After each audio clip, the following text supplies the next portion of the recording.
Praise God! Palakpakan po natin ang atin pong Panginoon and magandang umaga po sa ating lahat at advance Merry Christmas. Kasi next week na, Christmas na next week. Okay, praise the Lord. So, yun nga po ang ating theme is Breakthrough Generosity That Abounds and it is taken from 2 Corinthians 9, 6-7. Pwedeng basahin po muna natin yung 2 Corinthians 9, 6-7. Okay, sabi po ng 2 Corinthians 9, 6-7, remember this, whoever sows sparingly will also reap sparingly, and whoever sows generously will also reap generously. Each of you should give what you have decided in your heart to give, not reluctantly or under compulsion, for God loves a cheerful giver. At ito pong dalawang verses na ito, they highlight dalawang principles. Ano po yon? Generosity and cheerful giving. True generosity is never forced. It flows out of a heart filled with love and gratitude. So it follows na kapag ikaw ay generous, then you are a cheerful giver. Diba? Kasi it's the overflow of the heart na nagbubunsod sa iyo para maging generous ka. And this is the reason why God loves a cheerful giver. Dahil ang tinitignan ng Diyos, hindi yung amount na naibigay, kundi iyong kalagayan ng puso ng nagbigay. Actually, our generosity positions us to receive more from God. When we give cheerfully and generously, God enables us to give even more, serve even more, and bless even more for His glory. And as we sow generously, God responds with overflowing grace and overflowing provisions, enough for our needs and enough to bless others. Kaya lang syempre, dumadaan ang lahat ng tao sa kagipitan. And when times of crisis come, ang tendency ng tao, mag-hold siya doon sa kung ano man yung meron siya. Kaya lang, madalas, ang Panginoon, it is the time then na He wants us to trust Him and to bless others. Kahit na parang napaka-imposible. Yun yung prinsipyo kasi po ng atin pong Panginoon. Because He wants us to trust Him being our source of blessings dahil gusto ng Diyos na ipakilala ang Kanyang sarili bilang our endless source. So our title for today is Sowing for Breakthrough. Sowing for Breakthrough, being a willing channel of blessing.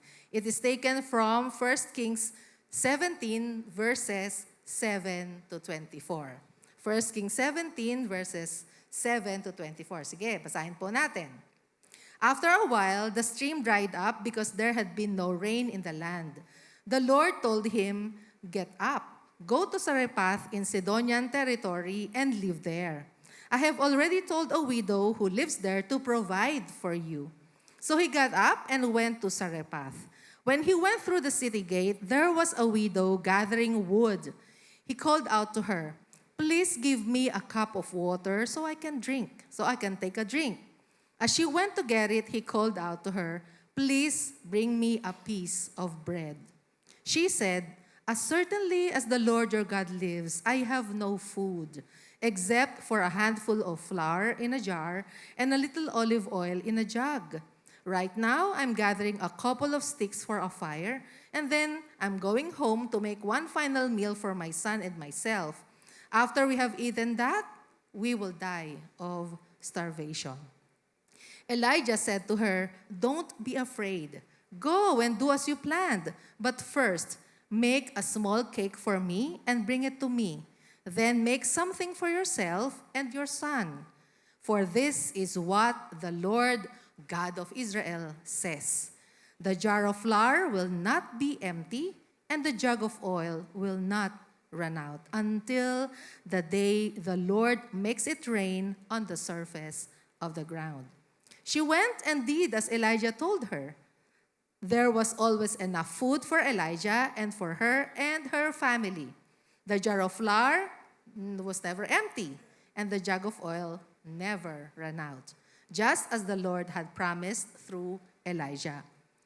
After this, the son of the woman who owned the house got sick. His illness was so severe, he could no longer breathe. She asked Elijah, "Why, prophet, have you come to me to confront me with my sin and kill my son?" He said to her, "Hand me your son." He took him from her arms, carried him to the upper room where he was staying, and laid him down on his bed. Then he called out to the Lord, "O Lord, my God, are you also bringing disaster on this widow I am staying with by killing her son?" He stretched out over the boy 3 times and called out to the Lord, "O Lord, my God, please let this boy's breath return to him." The Lord answered Elijah's prayer.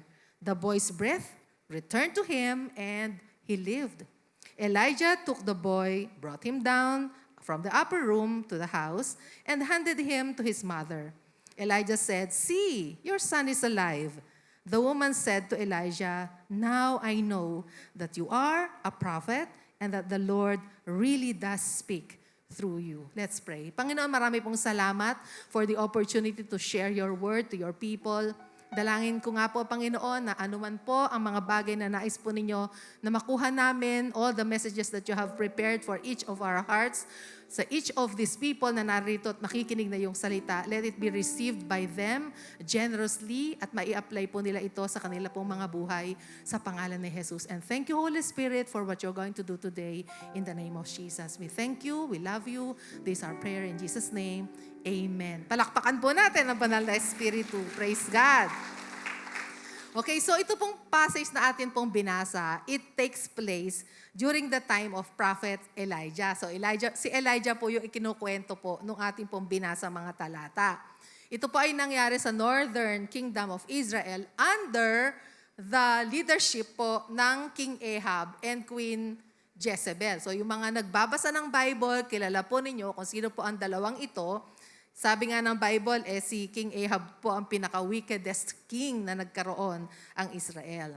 And because Israel had turned to idolatry, nagalit ang Diyos because they worship Baal. And so God sent a severe drought as judgment. Kaya tagtuyot ng mga panahon na yon.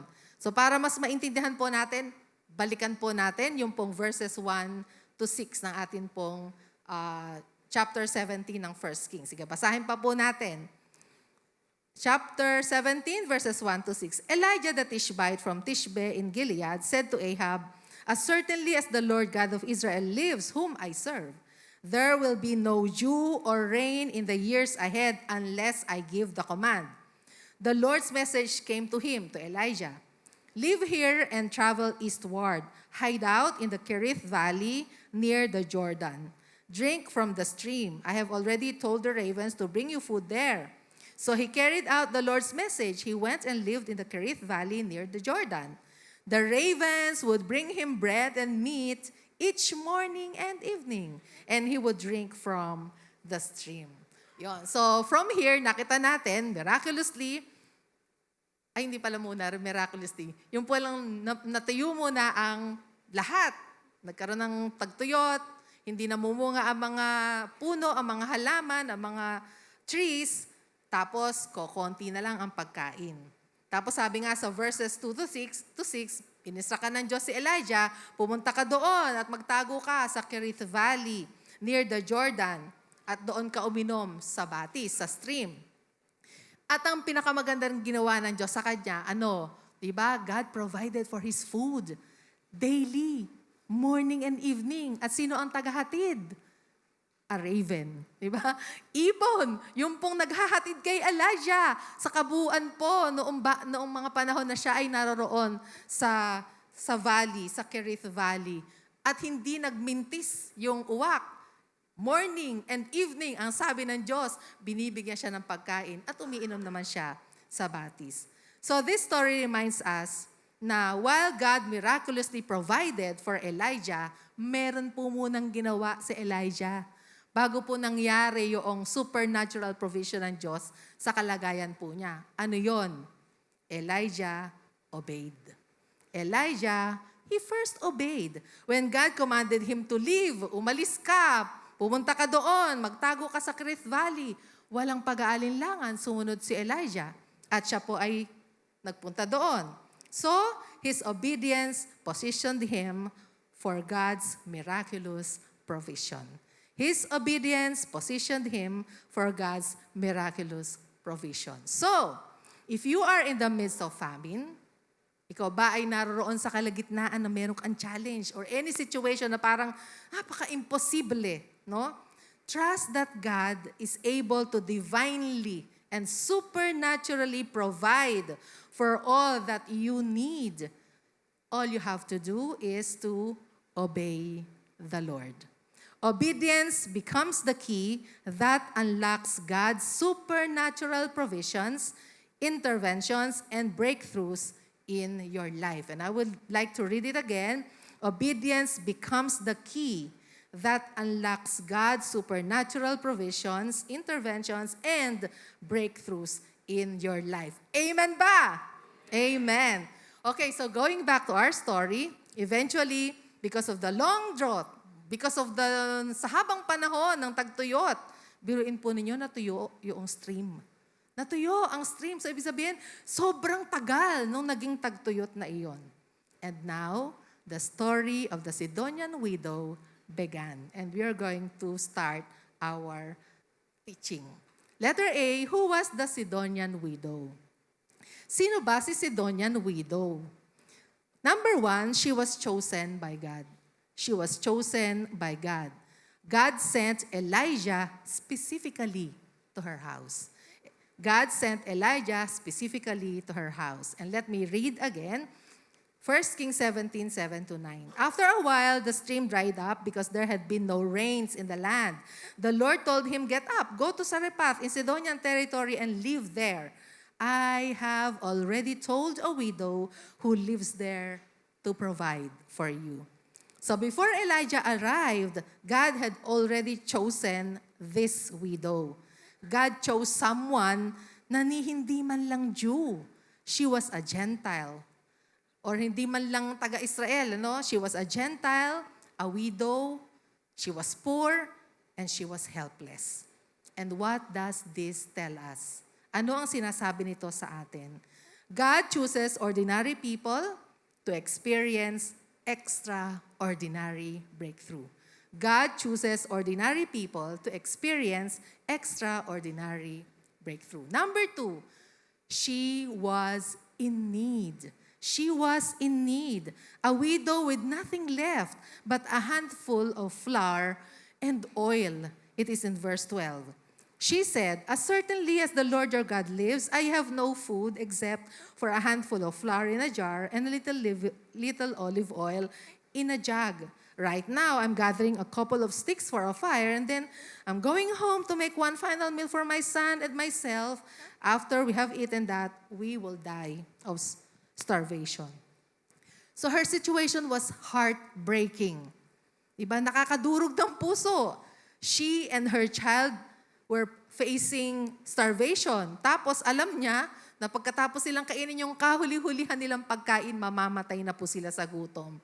And yet, God chose her as the vessel of His miracle. And what does this tell us? Breakthrough does not require abundance in our hands. It requires faith in our hearts. Again, breakthrough does not require abundance in our hands. It requires faith in our hearts. Number 3, she was obedient. She was obedient. She acted on God's word through Elijah. In 1 Kings 17, 10-11, she got up and went to Sarephath. When he went through the city gate, there was a widow gathering wood. He called out to her, please give me a cup of water so I can drink, so I can take a drink. As she went to get it, he called out to her, please bring me a piece of bread. And in verse 17a, ang sabi, she went and did as Elijah told her.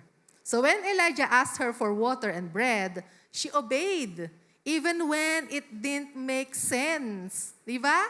Kung alam niyo po yung sitwasyon, sabi niya, handful of flour, little oil. Tapos humihingi pa si Elijah ng bread, no? Pero she obeyed. So her obedience became the seed of her breakthrough. Yung kanyang pagsunod ang naging punla ng pagkamit niya o pag-experience po niya ng breakthrough. And what does this tell us? What does this tell us? Breakthrough begins where obedience is present, even when it is inconvenient. Again, breakthrough begins where obedience is present, even when it is inconvenient.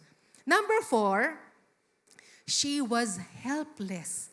She was helpless. She gave even when she had little. She gave even when she had little. Let me read again in verse 12 to 13. She said, "As certainly as the Lord your God lives, I have no food except for a handful of flour in a jar and a little olive oil in a jug.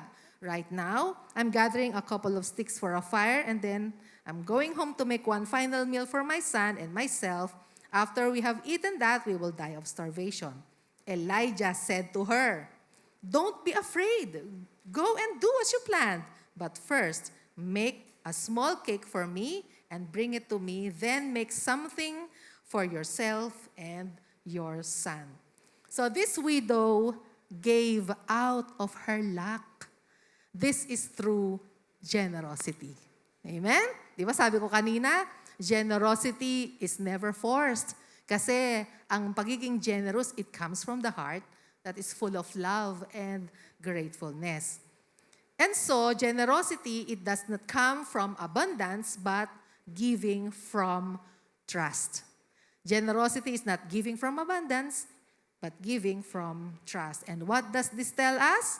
The woman's selflessness became the seed that unlocked supernatural supply. Again, the woman's selflessness became the seed that unlocked supernatural supply. And number 5, she became a believer in the living God. She became a believer in the living God. She came to fully acknowledge the living God. It is in verses 17 to 18. After this, the son of the woman who owned the house got sick. His illness was so severe he could no longer breathe. She asked Elijah, "Why, prophet, have you come to me to confront me with my sin and kill my son?" And in verse 24, the woman said to Elijah, "Now I know that you are a prophet, and the Lord really does speak through you." Through the miracles she experienced, her faith grew deeper. And what does this tell us? The story of the Sidonian widow teaches us that generosity is not just an action. It is a path that leads us deeper into knowing God. Again, the story of the Sidonian widow teaches us that generosity is not just an action. It is a path that leads us deeper into knowing our God. Okay, so ang ganda-ganda ng storya ni Sidonian widow, and I believe God was very well pleased in her life. And so, ano ang ginawa ng Diyos sa kanya? What did God do for her? Number 1, God provided for her daily needs. Nabasa natin yon. The flour and oil never ran out. The flour and oil never ran out. In verses 15b to 16, ang sabi, there was always enough food for Elijah and for her and her family. The jar of flour was never empty, and the jug of oil never ran out, just as the Lord had promised through Elijah. So notice that God's provision for them was daily, continuously, and miraculously. Sabi ko nga, nung inaaral ko to, ang Diyos hindi nagbigay ng 2 kilong flour at 1 galong olive oil, di ba? Ang ibinigay ng Diyos sa kanila, basta hindi lang nauubusan ng flour at hindi nauubos ang olive oil. So, ang provision ng Diyos sa kanila was daily. And it was continuously, di ba? Continuous yun, hindi nawalan. Walang araw na hindi nagkaroon ng laman yung kanya pong mga lalagyan. And when she released, what she released became the seed of her miracle. God supplied in abundance. Kaya ang Panginoon, He supplied His abundance to the Sidonian widow. Number 2 na ginawa ng Diyos sa buhay ng widow na ito God restored her son's life. He showed His power through a miraculous intervention. God showed His power through a miraculous intervention. Basahin ko ulit, no? Kasi po, mas magandang inuulit natin yung pagbabasa para mas naiintindihan at picture natin ano yung nangyayari talaga. Okay? In verses 17 to 23, after this, the son of the woman who owned the house got sick. His illness was so severe, he could no longer breathe. She asked Elijah, "Why, prophet, have you come to me to confront me with my sin and kill my son?" He said to her, "Hand me your son." He took him from her arms, carried him to the upper room where he was staying, and laid him down on his bed. Then he called out to the Lord, "O Lord my God, are you also bringing disaster on this widow I am staying with by killing her son?" He stretched out over the boy 3 times and called out to the Lord. The Lord answered Elijah's prayer. The boy's breath returned to him and he lived. Elijah took the boy, brought him down from the upper room to the house, and handed him to his mother. Elijah then said, "See, your son is alive." So God demonstrated His power by raising the widow's son from the dead. And by the way, this was the first resurrection miracle ever recorded in the Scripture. Yan po yung pinakaunang resurrection miracle na naitala sa Bible. Okay, so the widow's deepest pain became the stage for God's greatest miracle. And this miracle transformed her grief into a testimony and deepened her faith in God's word. Kunin natin ito. Your trials may be painful, but they are also potential platforms for God's glory. Your trials may be painful, but they are also potential platforms for God's glory. So meron ka bang trials ngayon? May mga challenges ka ba? Kailangan baguhin mo yung paradigm mo para hindi ka ma-depress, para hindi ka bubigay, para hindi ka mag-give up. Tanawin mo ang challenge na iyan, yung trial na yan, yung problema na malala na yan, as platform at potential na platform para maipahayag ng Diyos ang kanyang kapangyarihan sa iyong buhay, and so He will be glorified. Amen? Amen. Palakpakan po natin ang Lord. Okay, so punta na tayo sa letter C.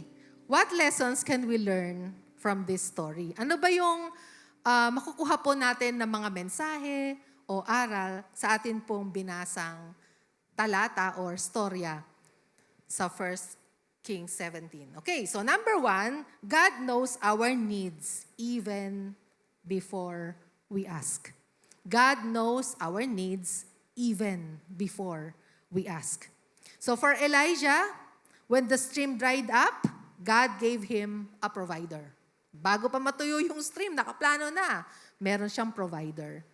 For the widow, before she cried out to God, He already saw her empty jars and cupboards. For the widow, before he cried out to God, he already saw her empty jars and cupboards. And for you, God sees your empty jars, your dwindling strength, your flickering hope, your struggles, your sickness, your need for His provision, and your silent prayers. Alam po ng Diyos yan. And I would like to tell you, God is never surprised whenever that we are having our needs. Hindi po kailanman nasusurpresa ang Diyos kapag bigla ka nagkaroon ng pangangailangan kasi alam niya yun. No? Alam niya yun. And He already has plans for them even before you pray. It is in Isaiah 65 verse 24. Ang sabi, I will answer them before they even call to me. While they are still talking about their needs, I will go ahead and answer their prayers. Deserve po ng Panginoon ng palakpak natin. Thank you, Lord. Number 2, when we obey and give, God multiplies. Tandaan natin to. When we obey and give, God multiplies. God multiplied the widow's oil and flour kasi she obeyed. Diba? Ang linaw-linaw doon sa istoryang binasa natin. Inuulit ko pong basahin para mas makilala natin kung papaano yung naging obedience ni widow. She obeyed the will of God willingly and sacrificially. Her generous obedience opened the door for God's supernatural provision. Bakit? Kasi po, it is the promise of God. And it is written in Deuteronomy 30, verses 9 to 10, and I would like you to believe and receive this promise. Basahin natin. Deuteronomy 30, verses 9 to 10. The Lord your God will make you abundantly prosperous in all the work of your hand, in the fruit of your womb, and in the fruit of your cattle, and in the fruit of your ground. For the Lord will again take delight in prospering you as He took delight in your fathers. Ito na yung kondisyon. When you obey the voice of the Lord your God to keep His commandments and His statutes that are written in this book of the law. When you turn to the Lord your God with all your heart and with all your soul. Remember that when we obey, keep His commandments, and we seek Him, we turn to Him with all our heart, with all our soul, asahan mo, ipoprovide ng Diyos lahat pangangailangan mo. Bakit? Sabi niya. Hindi po sinabi ni Sister Ellen. Sinabi ng Diyos. Amen. Amen. Praise God. Number 3, when we become a channel of blessing, God releases supernatural favor. When we become a channel of blessing, God releases supernatural favor. So, as the Sidonian widow blessed Elijah, God blessed her home. This shows that God blesses not only the giver, hindi lang si widow yung binless niya, kundi yung kanyang buong pamilya. So ang isang generous person, hindi lang bine-bless ng Diyos yung kanyang, sino man yung generous person na yon, but also the family, the home, and everything that is connected to that person. It is because everything you sow comes back multiplied. Di ba? Kapag nagtanim tayo ng isang seed, kapag yan ay tumubo, ay maraming bunga. Hindi yan nagtutubo ng isang seed lang or isang bunga lang. So, kapag tayo ay nagtanim, tayo ay aani multiple. Okay? So, when God finds a heart willing to bless others, He opens heaven over that person's household. Ganda. No? So, kapag nakita ng Diyos yung ating pong willingness to bless others, ay, bukas po ang langit sa pamilya po natin. And so with this, I would like to congratulate everyone who participated in our evangelism strategy last month during the celebration of our 42nd anniversary. Yung mga nag-bless a family, nag-crusade, at yung mga nag-participate sa EOR 5. And I would like to congratulate all of you, all of us, dahil yan po ay mga bagay na ikinatuwa po ng puso ng Diyos. When we shared our Lord Jesus Christ to our family, friends, office mates, classmates, neighbors, and other people. And do you know that by doing so, you allowed yourselves to become channels of blessings? Di ba? When you share the AVP testimony sa iyong mga kaibigan, kapitbahay, kamag-anak, mahal sa buhay, you allowed yourself to become a channel of blessing to that person. And because of that, I would like to tell you that God was very well pleased sa ginawa ninyo. Di ba? So ang aming pong tribe, the Rebecca tribe, mayroon po kaming target na 1,200 sa EOR 5. Ito pong target na ito, binubuo po ito noong existing membership namin plus yung mga additional na mga souls na mai-evangelize po namin. So, during our meeting, I challenged all the clan heads to really go for the 1,200. Hindi ko nagsabi nga si Malen, di ba po kasama dyan yung membership? Sabi ko, oo. Pero still, we go for 1,200 fresh souls, di ba? Yung talagang mai-share mo talaga yung gospel doon sa mga hindi pa nakakakilala sa Kanya. So, noong time na iyon, binigyan ko po ng target, madali lang target namin. 10 lang per life group. makukuha na po namin yung aming pong target na 1,200. So, yun nga po, I challenged them at all the clan heads took the challenge. Lahat po sila nagtrabaho. And for God's glory, our tribe encoded a total of 1,253 names purely reached and evangelized. Praise the Lord! So, i-plus pa po natin yung existing members po ng Rebecca tribe. Ang naging total po namin ng EOR5 ay 1,717 or an accomplishment of 143%. Praise the Lord! Hallelujah!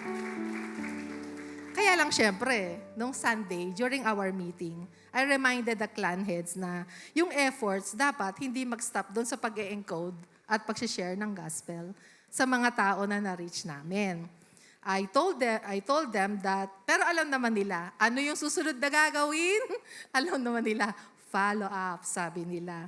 So, ang sabi ko, itong mga taong ito, let us follow them up, tapos incorporate them sa existing life group or even create new life groups for them and invite them to attend the church.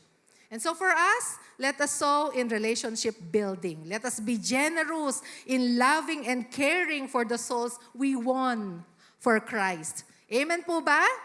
And in so doing, be prepared because God is going to release His supernatural favor in your life. Ito po ay sinabi ng Diyos sa 2 Corinthians 9, verses 10 to 11. Basahin natin. For God is the one who provides seed for the farmer and then bread to eat. In the same way, He will provide and increase your resources and then produce a great harvest of generosity in you.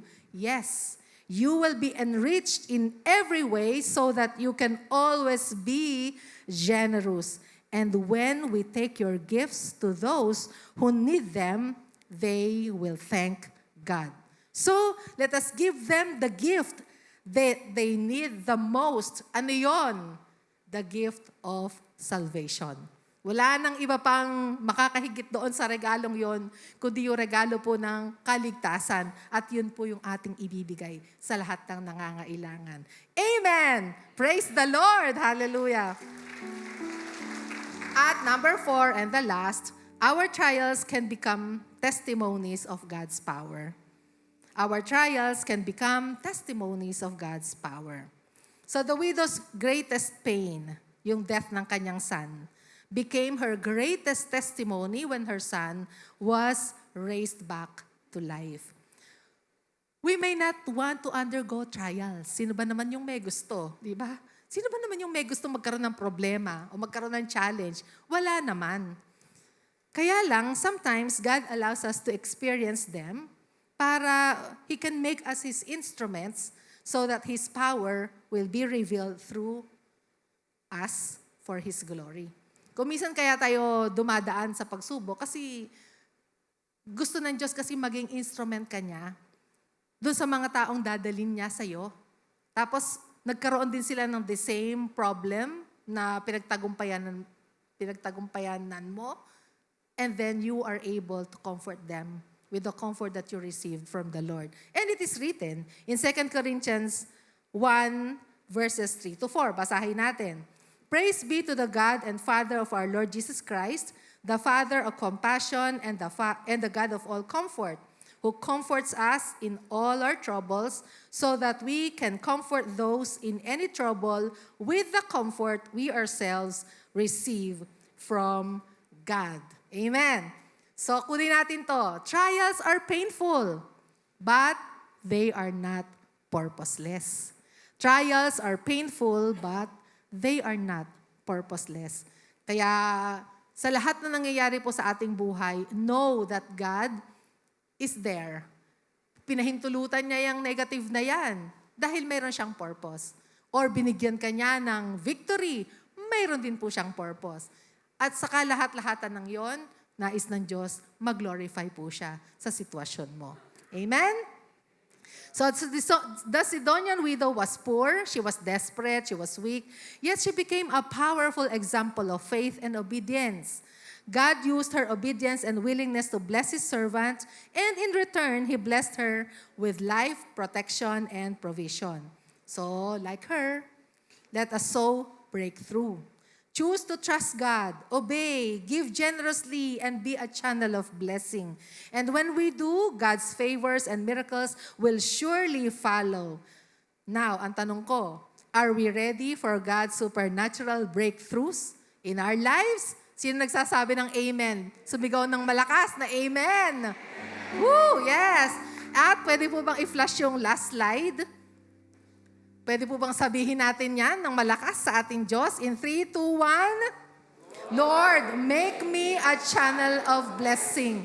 I will trust, I will obey, and I will give for your glory. Praise the Lord. Let's all stand.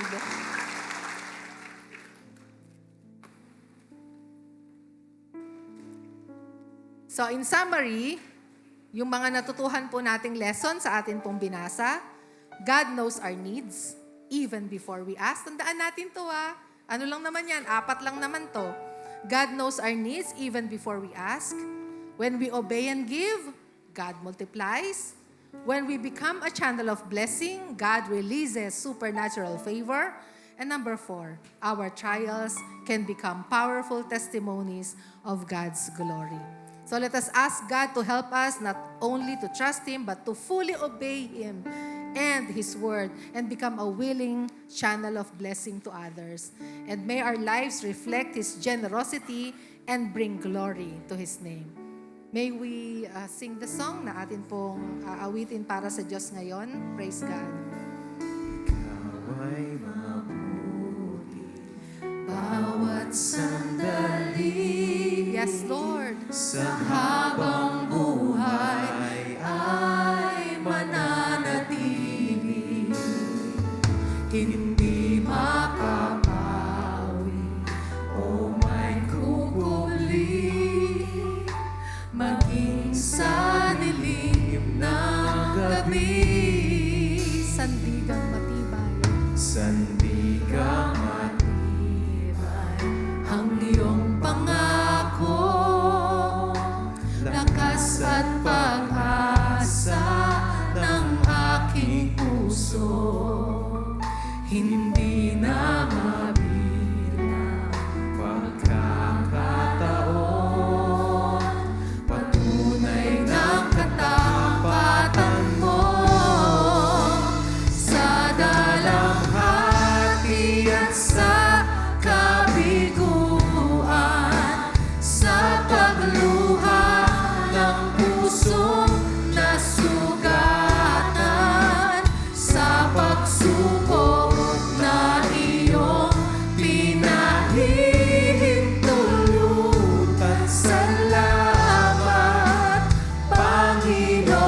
Panginoon, sa katugunan sa aking dalangin, sa kalakasang sa'yo nanggagaling, sa pagtuturo at pagtutuwid mo sa akin. Salamat, Panginoon, sa dalamhati at sa kabiguan, sa pagluha ng pusong nasugatan, sa pagsubok na iyong pinahihintulutan. Salamat, Panginoon. Salamat. Maaari po tayong mag-dwell sa awitin na ito at pasalamatan po natin ang ating Panginoon. Even if you are in the midst of a challenge, of a trial, of a problem, our God is there with you. He promised He will never leave you nor forsake you. At sa atin pong binasang aralin ngayon, bago ka pa man manalangin, alam na ng Diyos ang iyong pangangailangan and He already provided for that need. Our God deserves our gratefulness for all His faithfulness and love to us. His abundant grace, His abundant mercy. Panginoon, maraming pong salamat sa lahat po ng mga bagay na iyo pong ipinagkakatiwala sa amin.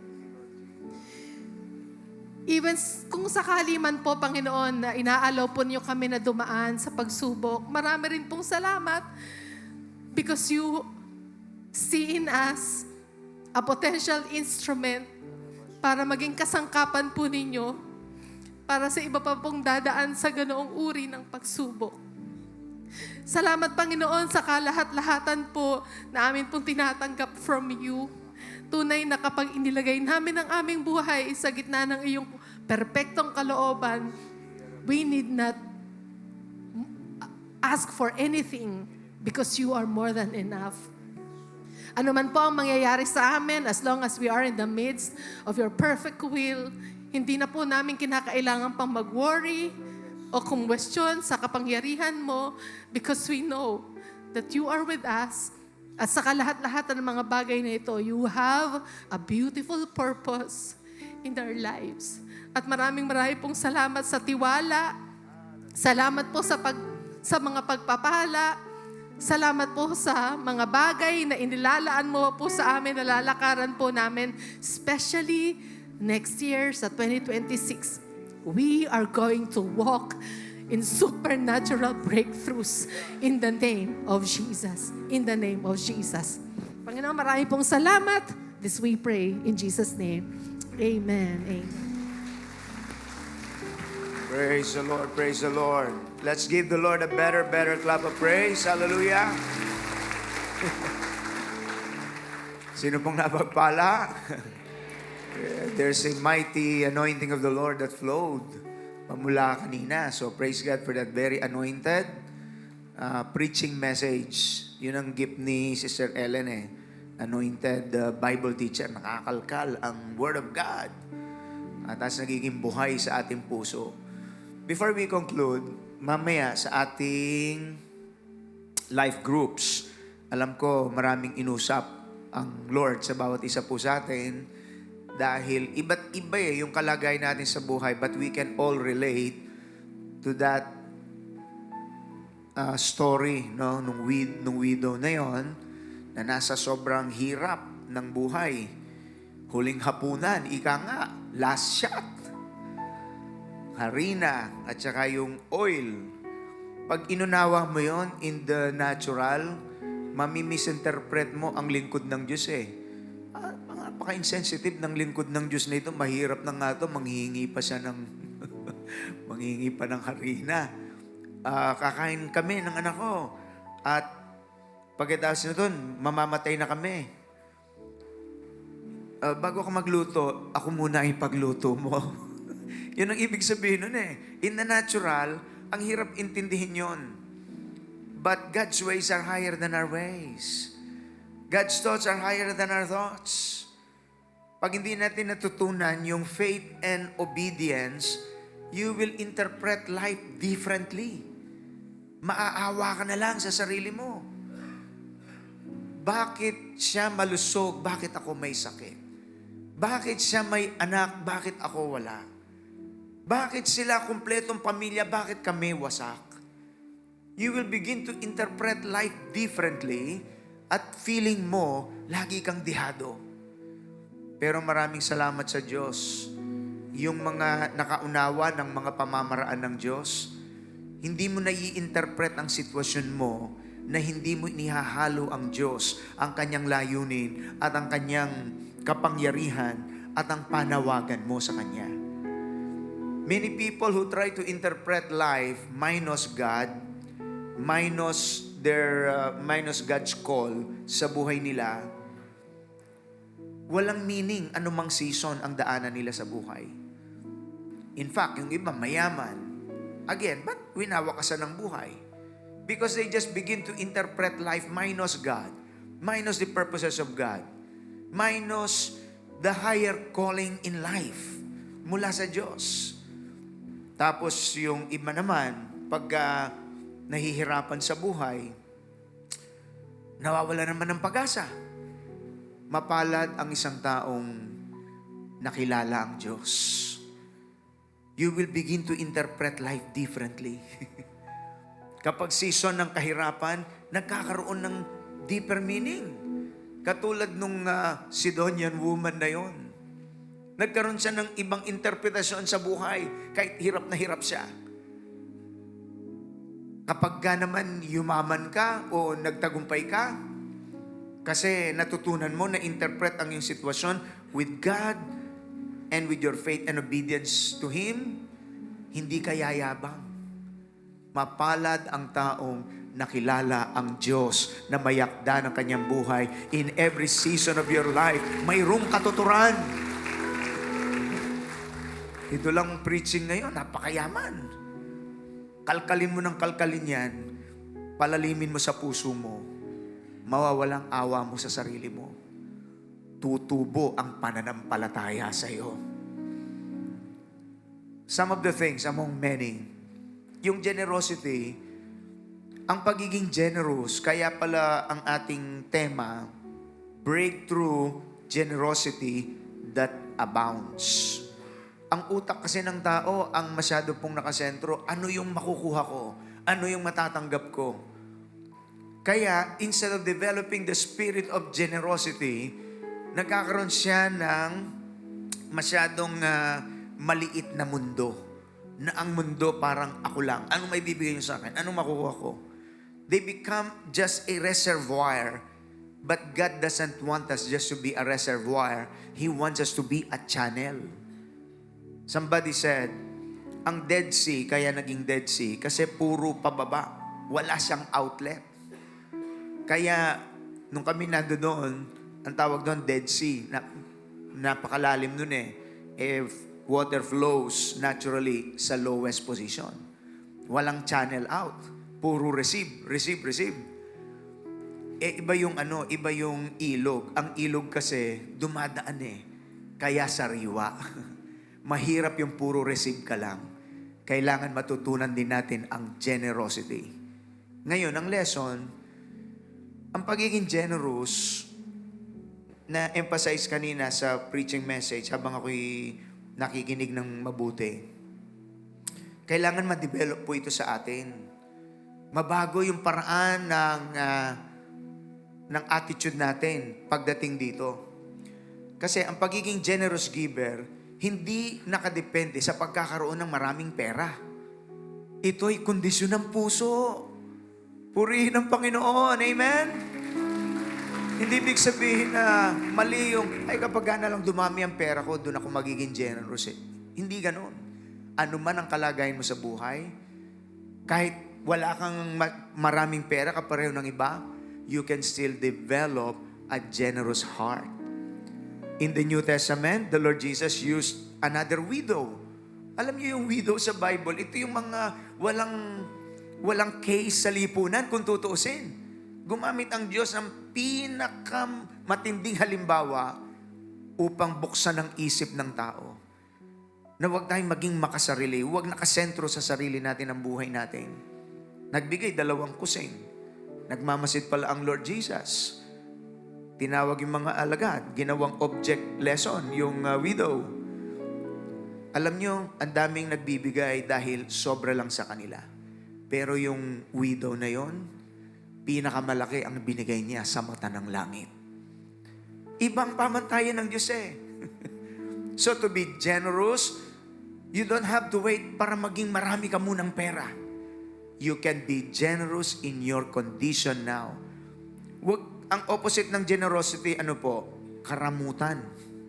Stinginess. Ang generosity, pagiging mapagbigay, pagiging matulungin. Yung opposite, yung puro ako. Magdadampo pa yan kapag hindi mo binigyan. Yung generous, secure ka kasi alam mo, hindi ka pababayaan ng Diyos eh. Purihin ang Panginoon. Hallelujah! So, alisin at labanan ang karamutan. May iba kung magmahal, napakatipid. Huwag mong tipirin ang pagmamahal mo sa iyong asawa, sa iyong anak, sa iyong kapwa. Kasi yun ang puso po ng Diyos natin eh. Kung inisip lang ng Diyos ang kanyang sarili, ba't ko ibibigay ang buhay ko sa mga taong itong papunta na nga sa bahala sila sa buhay nila. Hindi ganun ang Diyos Patapon na tayo, pero binigyan pa rin ng Diyos ang saysay ang buhay natin. Our number one example of generosity is none other than the Lord Jesus Christ. So it's impossible for you to claim that you're a Christian kung ikay stingy. Lalo na kung nasa kapasidad ka na tumulong sa iyong kapwa. You don't have to look too far. Tumingin ka lang sa paligid mo. And the more you become a channel of God's blessing, maging generous ka sa encouragement, sa halip na pula ka ng pula sa kapwa, maawa ka sa iyong kapwa because we're all living in this broken world. Huwag mong hanapin perfecto ang pamilya mo, ang kapwa mo, because there's no such thing. Isa lang ang perfect, ang pag-ibig ng ating Panginoon. Purihin ang Diyos. If you develop this kind of heart of generosity this Christmas, magiging masaya ang iyong Kapaskuhan. Kasi sa halip na nakapokus ka sa tatanggapin mo, magpo-focus ka, Lord, let this spirit of generosity make me a blessing to my family. Hindi ibig sabihin bago ang baro ko, bago ako maging masaya. Hindi ko na uuriin ang buhay ko sa ganong klaseng pamantayan ng mundo. Iba ang pamantayan ng ating Diyos. Tapos ang ganda, I hope na nakuha natin review this teaching. Naka-upload naman po yan sa second service. Ang ganda ng sinabi kanina ng ating kapatid. For you, God sees your empty jars, your dwindling strength, your flickering hope, your struggles, your sickness, your need for provisions, and your silent prayers. Huwag mong isipin hindi nakikita ng Diyos ang iyong mga pagdurusa. Manalig ka. Kaya itong papalapit na Kapaskuhang ito, huwag tayong makisabay sa inggitan ng mundo. Mag-focus lang tayo sa ating Panginoon and develop that generous heart. Magiging masaya ang iyong Kapaskuhan. Hallelujah! Napakayaman po ng salita ng ating Panginoon. And so, when you begin to interpret your situation, your life, andyan ang Diyos, makikita natin, you will come to a conclusion. Ang mga totoong mayayaman, hindi yung mayaman sa pera, kundi yung mayaman sa pagtitiwala po sa Diyos, anumang kalagayan nila sa kanilang buhay. Mahina yung palakpak na yan kung yan ay para sa Panginoon. Glory be to God! Lift your hands to Jesus. Sing this song with all of your heart. Sing the chorus again. Hallelujah! Sa dalamhati at sa Napakabuti mo, Panginoon. sa pagluha ng puso na sugatan, sa pagsubok na iyong pinahihintulutan. Salamat, Panginoon, sa Katugunan sa aking dalangin.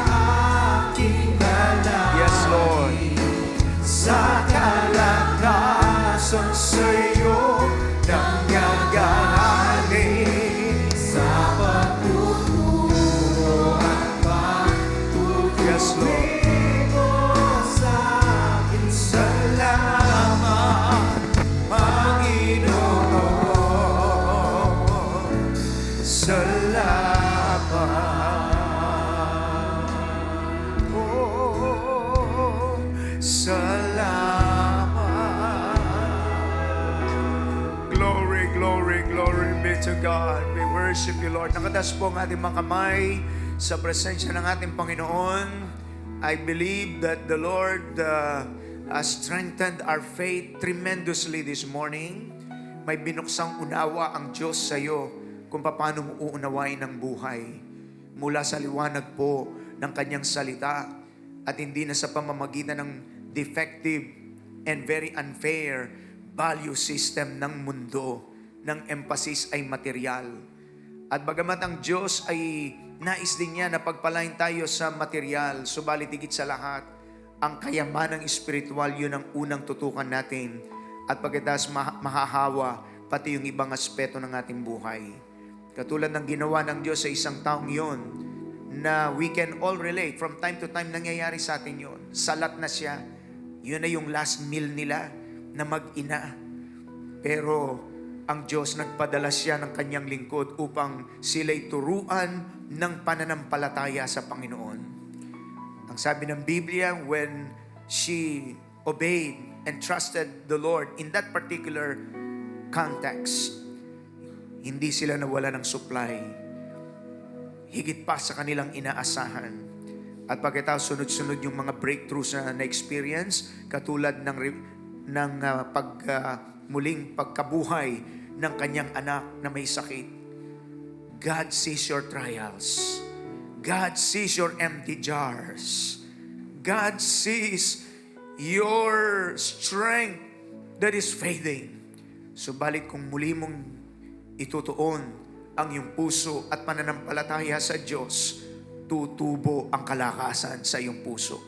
Nakatas pong kamay natin, hindi ko alam kung anong espesipiko ang mga iyak ng ating mga puso, pero alam po ng Diyos yan. Maging kayo po na nasa mga overflow spaces ngayon.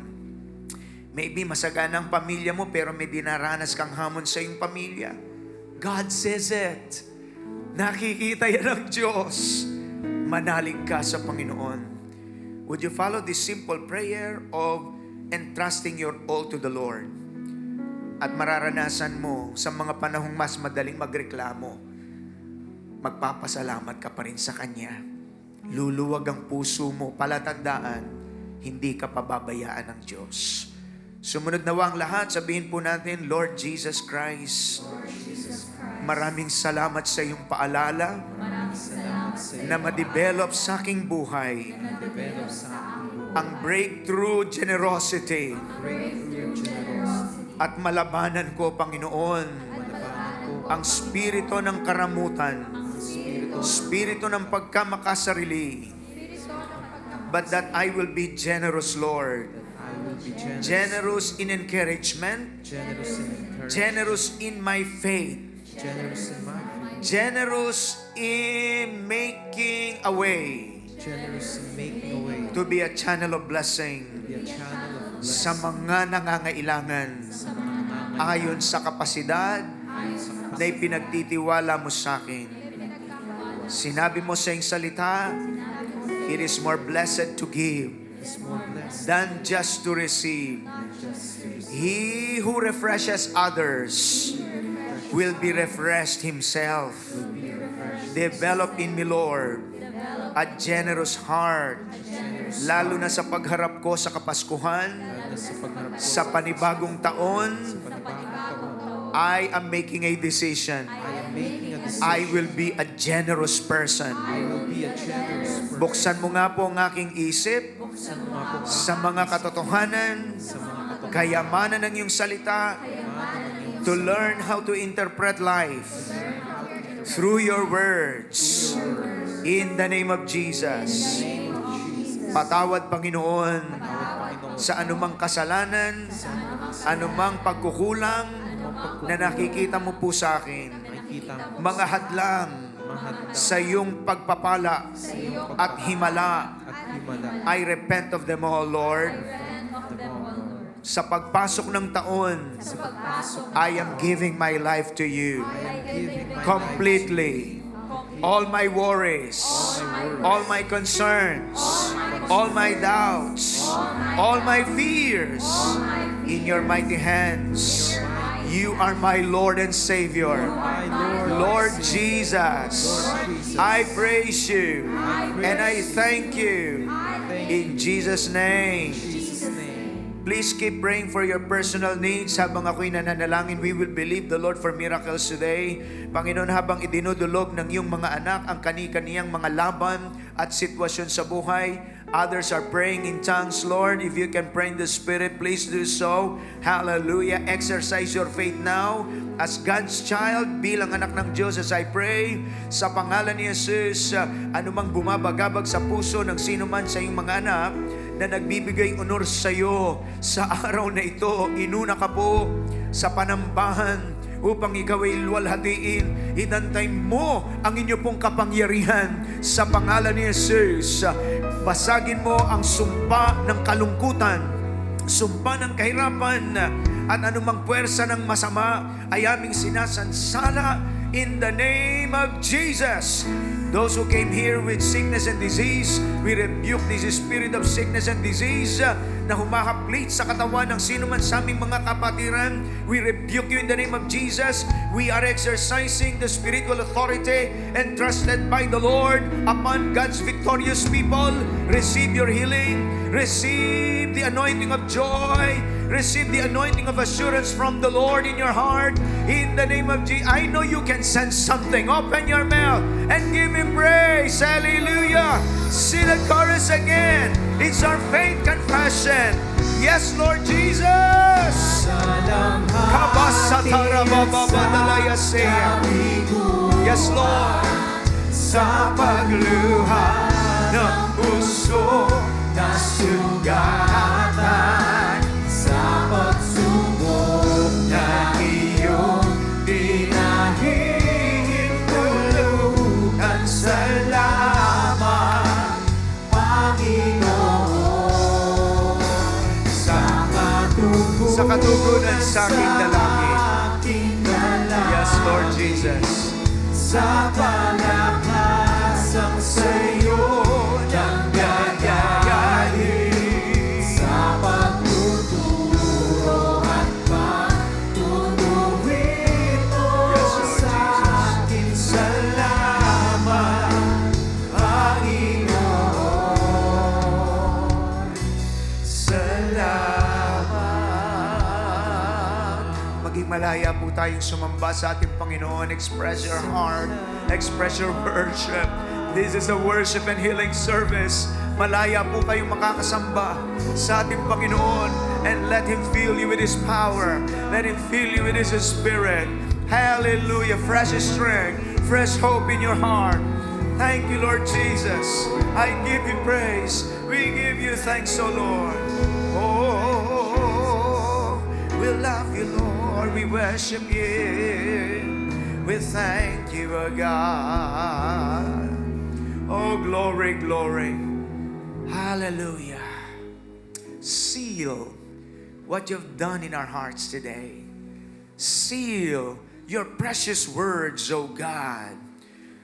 At salamat po ng marami sa pagtuturo mo po sa amin that even as we become generous, lalo mong pagpapalain ang aming mga buhay.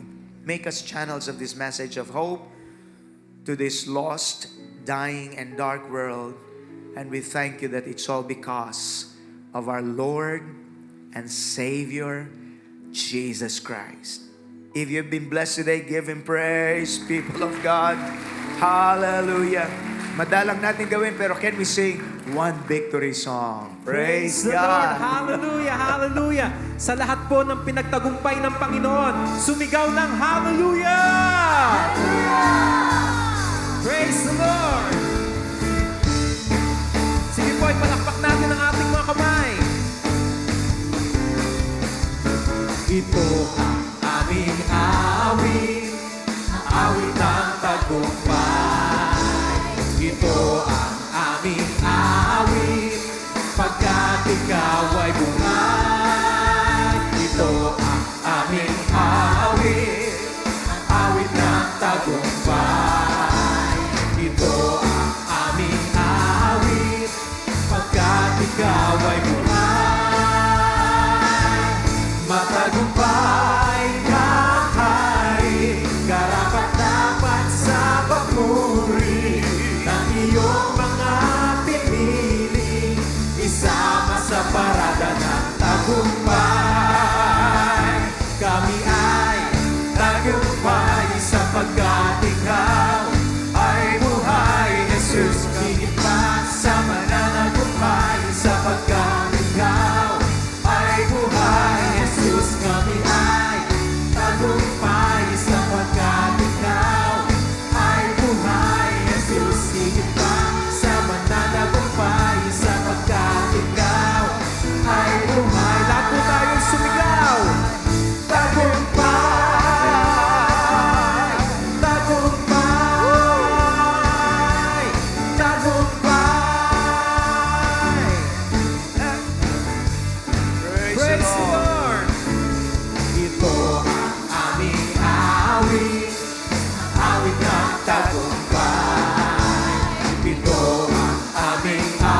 sumigaw.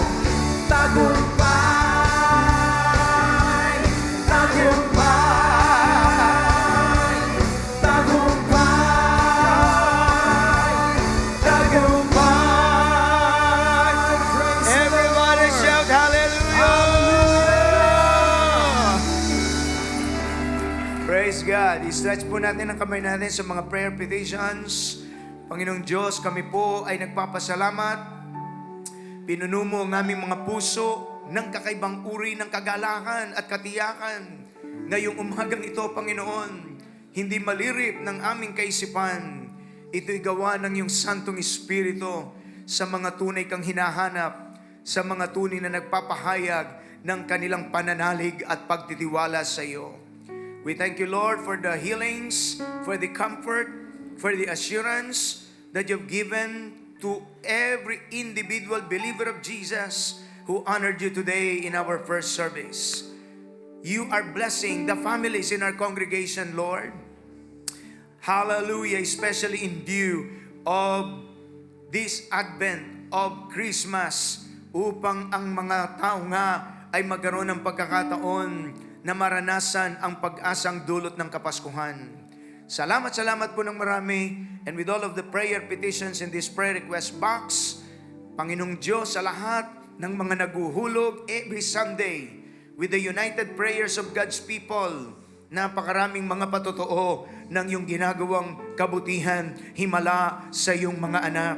We believe, Lord, that all of these prayer petitions will become testimonies of answered prayers, breakthrough answered prayers for all of your people. Hallelujah. Salamat sa pagtuturo mo sa amin na lumalim kami sa buhay, pananampalataya, katapatan, pagsunod sa Diyos na buhay, na siyang susi ng isang pinagpala at matagumpay na buhay. And thank you, Father God, because you blessed in a special way ang aming service ngayong araw na ito. Nakatas ang kamay po natin for the final pastoral benediction. The Lord bless you and keep you, cause His face to shine upon you, be gracious to you, and give you His peace. The Lord bless you indeed and keep enlarging your territory. His mighty hand to be upon you and protect you from all evil. The love of the Father, the grace of our dear Lord and Savior Jesus, and the sweet fellowship of the precious Holy Spirit be upon us all, now and forever. And all of God's people said, Amen and Amen.